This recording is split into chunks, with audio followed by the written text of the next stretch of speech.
Hello everyone, कैसे हैं आप सब लोग। जो भी एमपीसीजे की तैयारी कर रहे थे, जुडिशरी की तैयारी कर रहे थे, खासकर मध्य प्रदेश की, उनके लिए एक यह अच्छी खुशखबरी है कि आज नोटिफिकेशन फाइनली आ चुका है। और जितने भी जुडिशरी एस्पिरेंट हैं उन सभी के लिए कॉन्ग्रेचुलेसन पहले से ही, क्योंकि अब ये लगभग 1 साल के बाद नोटिफिकेशन आया है। इसके पहले अभी जस्ट मेंस हुआ है जो परीक्षा हुई थी, लेकिन उसके तुरंत बाद आप लोग जानते हैं कि जबलपुर हाई कोर्ट मध्य प्रदेश के द्वारा तुरंत एक नोटिफिकेशन दे दिया गया है। तो आज हम उस नोटिफिकेशन के बारे में जानेंगे और समझेंगे कि नोटिफिकेशन की कौन कौन सी चीज़ें हमें इम्पोर्टेंट हैं और उन्हें हमें समझना ज़रूरी है। तो हमारे सामने ये नोटिफिकेशन है। आज मैं आपको बताऊंगा पूरी प्रोसेस क्या रहेगी और आपको लास्ट तक बना रहना है, क्योंकि इसमें बहुत सारी चीज़ें टेक्निकल हैं और इन टेक्निकल चीज़ों को समझना बहुत ही ज़रूरी है। नहीं तो आप अभी थोड़ा सा वीडियो देख के आप किसी दूसरे वीडियो पर चले जाते हैं तो आपके सारे कॉन्सेप्ट हैं क्लियर नहीं होंगे। यह नोटिफिकेशन लगभग 23 पेजों का है और इन 23 पेजों को हम एक बहुत अच्छे से देखेंगे और बहुत कम समय में हम इनको ख़त्म कर देंगे, इनकी कॉन्सेप्ट। तो आज ये नोटिफिकेशन आया है 21/12/2021 को। यह नोटिफिकेशन मतलब आज ही के दिन यह नोटिफिकेशन आया है। उसके बाद यदि हम ऑनलाइन आवेदन करने की तिथि देखें तो यह 29 दिसंबर से स्टार्ट हो जाएगी 12 बजे से, और ऑनलाइन आवेदन करने की जो अंतिम तिथि है वो 27 जनवरी है। तो ये लगभग आपके पास 1 महीना पूरा है फॉर्म फिलअप करने के लिए। और यदि हम प्री और मेंस की कब प्री का एग्जाम होगा और कब मेंस का एग्जाम होगा, तो इसको लेके अभी कोई डेट डिसाइड नहीं हुई है। आप कंटिन्यू एमपी हाई कोर्ट की जो वेबसाइट्स उससे अपडेट्स रहें, उसको देखते रहें। जब भी कोई भी डेट डिसाइड होती है तो फिर वहाँ पे अपलोड वो चीज़ें कर दी जाएंगी और आपको जानकारी मिल जाएगी। डेट डिसाइड इसलिए नहीं हुई क्योंकि आप लोग जानते हैं कि कोविड और ऐसी चीज़ है जो कि अभी जैसे कि हम जानते हैं ओमिक्रॉन भी आ चुका है। तो ये कंटिन्यू यदि ऐसे ही पेंडेमिक चलता रहा तो डेटें इसमें भी मिलती जाती हैं। आपको पता है पिछली बार क्या हुआ है। तो इसलिए आप कंटिन्यू कनेक्ट रहें, देखते रहें एमपी हाई कोर्ट की वेबसाइट, तो आपको इसकी इन्फॉर्मेशन मिल जाएगी। तो अब इसके हम कुछ इंपॉर्टेंट पॉइंट देख लेते हैं जो हमारे लिए सबसे ज़्यादा ज़रूरी है। तो सबसे पहले हम बात करें कि यह जो भर्ती है वो सिविल क्लास सेकंड की है। मतलब आप जुडिशरी क्लास जो सेकंड क्लास की जो जज होते हैं, जो मजिस्ट्रेट होते हैं, वो बनते हैं। और यदि हम सैलरी की बात करें तो सारी चीज़ें इसमें मिला के लगभग 45 आपकी 1000 सैलरी होती है। और जो अलग जो फैसिलिटीज़ होती हैं, कार है, गार्ड्स है, बंगले हैं, ये सारी चीज़ें आपकी अलग रहती हैं उसमें। उसके बाद यदि हम बात करें कि जो टोटल पद हैं वो कितने हैं, तो टोटल पद जो हैं वो 123 हैं, लेकिन ये अलग अलग कैटेगरी में बांट रखे हैं। जैसे अगर हम जनरल की बात करें तो जनरल में 62 पद हैं, और यदि अनुसूचित जाति की बात करें तो इसमें 29, और अनुसूचित जनजाति की बात करें तो इसमें अनुसूचित जाति में 19 पद हैं, और अनुसूचित जनजाति में 25 पद हैं, और अन्य पिछड़ा वर्ग जो ओबीसी है उसमें 17 पद हैं। और ये इस प्रकार हम यदि देखें तो टोटल मिला के जो पद होते हैं वो 123 होते हैं।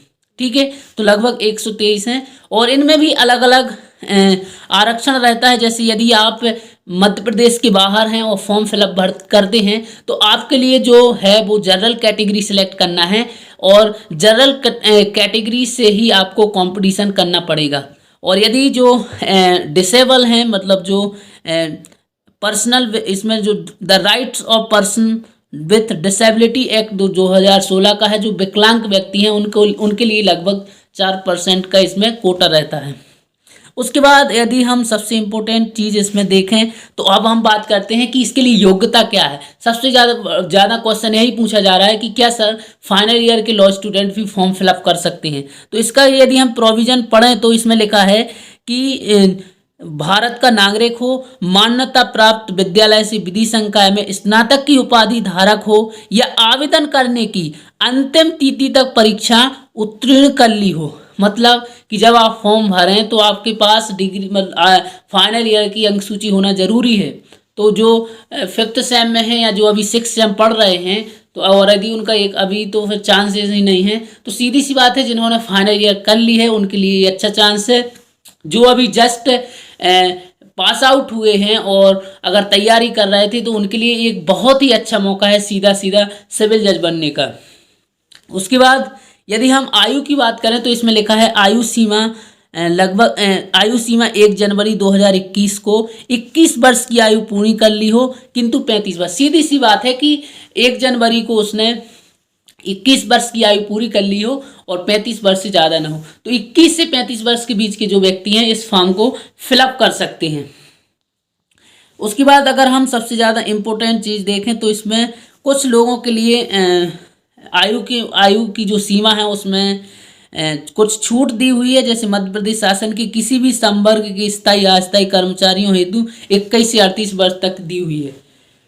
यदि उसके बाद यदि हम बात करें कि हमें पोर्टल चार्ज कितना रहेगा, जनरल के लिए कितना, ST OBC की कैटेगरी है उनके लिए कितना पोर्टल चार्ज रहेगा, तो सबसे पहले यदि हम बात करें कि यदि आप मध्य प्रदेश राज्य के बाहर के स्टूडेंट हैं तो आपके लिए जनरल कैटेगरी की ही फीस भरनी पड़ेगी। तो जो जनरल कैटेगरी और मध्य प्रदेश के बाहर के जो स्टूडेंट हैं उनके लिए 1,047 रुपये, मतलब लगभग आपको 1100 साढ़े 1100 रुपये, जब आप जब भी जहाँ से भी आप फॉर्म फिलअप करेंगे तो आपको 11 साढ़े 1100 रुपये लग जाएंगे।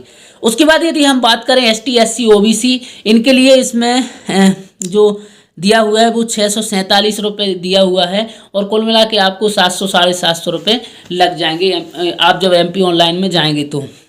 उसके बाद यदि आपका सिलेक्शन होता है तो आपको फिर जब आप मेंस का एग्ज़ाम देते हैं तो मेंस के एग्ज़ाम में आपको जो फीस रहेगी वो है 283 रुपये। ओके, और इसमें जो अगर इम्पोर्टेंट चीज़ें देखें तो नहीं है, रजिस्ट्रेशन एप्लीकेशन इन सारी चीज़ों के बारे में दिया हुआ है। और अगर सबसे फिर इम्पोर्टेंट चीज़ आ जाती है परीक्षा की योजना। यह परीक्षा जैसा कि हम जानते हैं कि सबसे पहले प्री होता है, प्री के बाद मेंस होता है, मेंस के बाद इंटरव्यू होता है। तो प्री में कौन कौन से सब्जेक्ट रहेंगे, प्री कितने अंकों का रहेगा, ये सारी चीज़ें अभी हम देखते हैं। तो प्री जो है लगभग 150 अंकों का होता है, हम सभी लोग जानते हैं। और अब हम देख लेते हैं, कुछ हो सकता है अपडेट हुआ हो। तो अगर भारत का संविधान है तो इसमें कुल भारत के संविधान से 10 प्रश्न होंगे और जितने प्रश्न होंगे उतने ही अंकों के होंगे, मतलब एक प्रश्न 1 अंकों का रहेगा। तो हम इसमें आपको पढ़ के बता देते हैं, इसमें लगभग 15 सब्जेक्ट हैं। तो भारत का संविधान यदि बात करें तो 10 अंक, सिविल प्रक्रिया संहिता 15, संपत्ति अंतरण अधिनियम 7 अंक, उसके बाद भारतीय संविदा अधिनियम 8 अंक,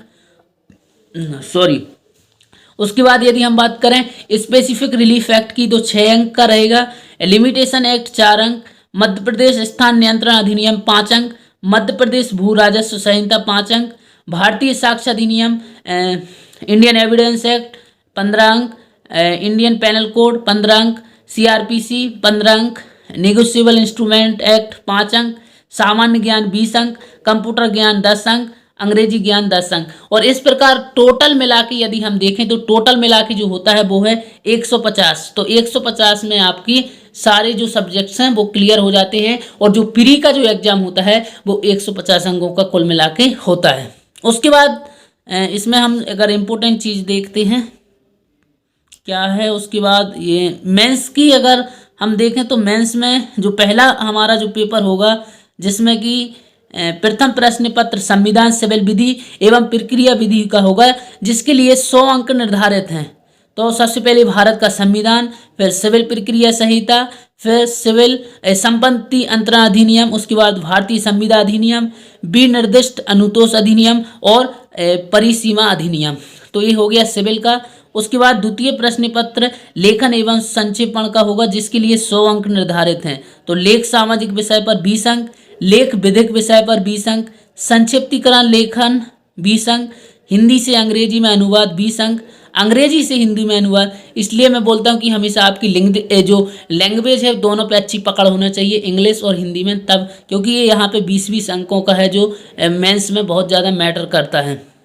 उसके बाद यदि हम तृतीय प्रश्न पत्र देखें जो कि स्थानीय विधि अपराध विधि एवं प्रक्रिया का होगा, जिसके लिए 100 अंक निर्धारित हैं। तो इसमें IPC CRPC एविडेंस तीनों सब्जेक्ट हैं। इसके साथ साथ नेगोशिएबल इंस्ट्रूमेंट एक्ट और मध्य प्रदेश भू राजस्व अधिनियम और मध्य प्रदेश स्थान नियंत्रण अधिनियम 1961, ये सारे सब्जेक्ट हैं।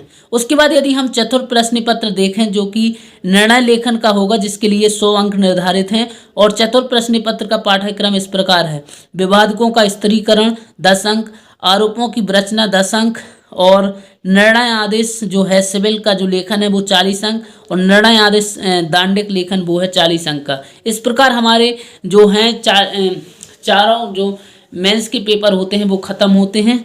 और इसके बाद हम देखते हैं इंटरव्यू में जो मेंस में जिनका सिलेक्शन हो जाता है, फिर इसमें लिखा मुख्य परीक्षा में सफल आवेदकों को अनुक्रमांक के क्रम से साक्षात्कार हेतु बुलाया जाएगा। साक्षात्कार के लिए कितने, जो इंटरव्यू के लिए हैं 50 अंक रहेंगे, और 50 अंकों में से जो भी आपको अंक प्राप्त होंगे वो उसके अकॉर्डिंग आपकी एक मेरिट लिस्ट तैयार होगी, और उसी मेरिट लिस्ट के अकॉर्डिंग है जो आपका सिलेक्शन होगा। तो इस प्रकार हमने देखा कि नोटिफिकेशन है आ चुका है, और जितने भी जुडिशरी एस्पिरेंट हैं वो अपनी तैयारी जो कर रहे थे, अभी 5 घंटे पढ़ रहे थे, तो अब कम से कम 10 घंटे पढ़ना स्टार्ट कर दें, क्योंकि अब आपका समय आ चुका है। आपने बहुत मेहनत की है, और उस मेहनत को दिखाने का मतलब अब आपको समय आ चुका है, आपको दिखाना है। तो सभी जितने भी तैयारी कर रहे थे उनके लिए कॉन्ग्रेचुलेसन, और अच्छे से मेहनत करें। जो भी योग्य हैं सभी लोग फॉर्म फिलअप करें और अच्छे से तैयारी करें। और ऐसे ही लॉ से संबंधित वीडियो देखने के लिए आप हमारे यूट्यूब चैनल को जरूर सब्सक्राइब कर लें, क्योंकि हम ऐसे ही लॉ से संबंधित वीडियो बनाते रहते हैं। So thank you very much everybody watching this video and stay connected.